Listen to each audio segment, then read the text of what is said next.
Hello மக்களே, இன்னைக்கு நம்ம இந்த வீடியோல எதை பத்தி பார்க்க போறோம்னு பாத்தீங்கன்னா மார்ச் 2026 உடைய லேண்ட்மார்க் ஜட்மெண்ட்டை பத்தி தான் பார்க்க போறோம். ஆமாங்க, நீங்க நினைச்சது கரெக்ட் தான். ஹரிஷ் ராணா கேஸை பத்தி தான் சொல்ல போறேன்.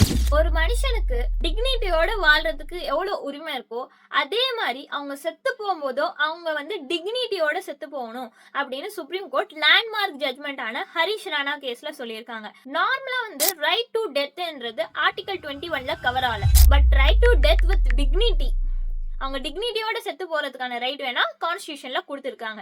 இந்த கேஸ்ல இருந்து மெயினா நம்ம என்ன தெரிஞ்சுக்கணும்னா, ஒரு பர்சன் ஆக்சுவலா அவங்க ரொம்ப வெஜிடேட்டிவ் ஸ்டேட்ல போயிடுறாங்க. வெஜிடேட்டிவ் ஸ்டேட்னா என்னன்னா, அவங்க உயிரோட இருப்பாங்களே தவிர அவங்களுக்கு சுத்தி என்ன நடக்குதுன்னு சுத்தமா தெரியாது.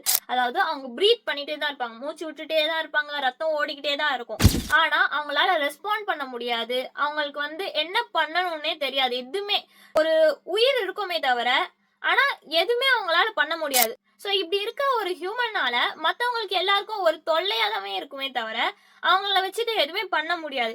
ரொம்ப வருஷமா அவங்க வெஜிடேட்டிவ் ஸ்டேட்ல இருந்து அவங்கள எவ்வளவோ மெடிக்கல் ட்ரீட்மெண்ட் கொடுத்தோம் காப்பாற்ற முடியலன்னா கருணை கொலை பண்ணலாம் அப்படின்னு சொல்றாங்க. அதாவது பாசிவ் யூத்தனேஷியா. யூத்தனேஷியான்றது ரெண்டு வகையா இருக்கு. ஒன்னு ஆக்டிவ் யூத்தனேஷியா, இன்னொன்னு பாசிவ் யூத்தனேஷியா. ஆக்டிவ் யூத்தனேஷியான்றது இந்தியால அலோட் கிடையாது. பாசிவ் யூத்தனேஷியா மட்டும் தான் இந்தியால ரெகக்னைஸ் பண்ணி இப்போ ஃபர்ஸ்ட் டைமா ஹரிஷ் ராணா கேஸ்ல அலோவ் பண்ணிருக்காங்க. ஃபர்ஸ்டா இந்த பாசிவ் யூத்தனேஷியா எந்த கேஸ்ல ரெகக்னைஸ் பண்ணாங்கன்னு பாத்தீங்கன்னா அருணா ஷென்பகா கேஸ். அருணா ஷென்பகா கேஸ்ல இந்த பாசிவ் யூத்தனேஷியாவை அலோவ் பண்ணாங்க, பட் இம்ப்ளிகேட் பண்ணல. பிகாஸ் அந்த வெஜிடேட்டிவ் ஸ்டேட்ல போனவங்கள யாரு பாத்துக்கிட்டு இருந்தாங்களோ அவங்களே என்ன சொல்லிட்டாங்கன்னா, நாங்களே பாத்துக்கிறோம், அவங்களுடைய டெத் நேச்சுரல் டெத் நடக்கிற வரையும் நாங்களே பாத்துக்கிறோம்னு சொல்லிட்டாங்க. ஸோ அதனால அந்த கேஸ்ல இம்ப்ளிகேட் பண்ணல. நெக்ஸ்டா காமன் காசஸ் கேஸ்ல என்ன சொல்லியிருக்காங்க, ஒரு லிவிங் வில் எழுதி வச்சு அவங்க எப்படி டெத் ஆகணும்னு அதுலயே சொல்லலாம் அப்படின்னு சொல்லியிருக்காங்க. அதாவது ஒரு லிவிங் வில்னா என்ன அப்படின்னு கேட்டீங்கன்னா, நான் உயிரோட இருக்கும் போது, சோ நான் ஏதாச்சும் ஒரு டிசீஸ்ல அஃபெக்ட் ஆனேன்னா, நான் ஒரு மென்டலி ஃபிட் கண்டிஷன்ல இருக்கும் பொழுது நான் என்னோட டெத் எப்படி நடக்கணும் அப்படின்னு ப்ராப்பரா லிவிங் வில்ல எழுதி வச்சிருந்தேன்னா அதன்படிதான் என்னோட லைஃப் எண்ட் ஆகும். சோ இதுவுமே காமன் ப்ராசஸ் கேஸ்ல அக்செப்ட் பண்ணிக்கிட்டாங்க.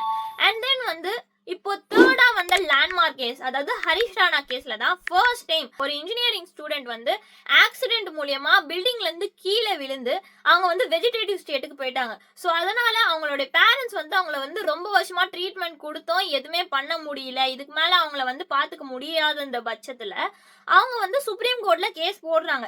ஸோ சுப்ரீம் கோர்ட் எல்லாமே வெரிஃபை பண்ணிட்டு அவங்களோட மென்டல் கண்டிஷன் அப்புறம் எல்லா டாக்டர்ஸ் கிட்டயும் டெஸ்டிஃபை பண்ணிட்டு அவங்க என்ன சொல்றாங்கன்னா, இந்த மாதிரி பாசிவ் யூத்தனேஷியா அலோவ் பண்ணலாம் அப்படின்னு சொல்றாங்க. அப்படி அலோவ் பண்ணி ஃபர்ஸ்ட் டைம் இம்ப்ளிகேட் பண்ண கேஸ் தான் இந்த ஹரிஷ் ராணா கேஸ். சோ அது மட்டும் இல்லாம இப்போ சுப்ரீம் கோர்ட் என்ன சொல்றாங்கன்னா, பாசிவ் யூத்தனேஷியாக்காக ஒரு எக்ஸ்பிளிசிட்டான ஒரு லெஜிஸ்லேஷன் கொண்டு வரணும் அப்படின்னு சொல்றாங்க.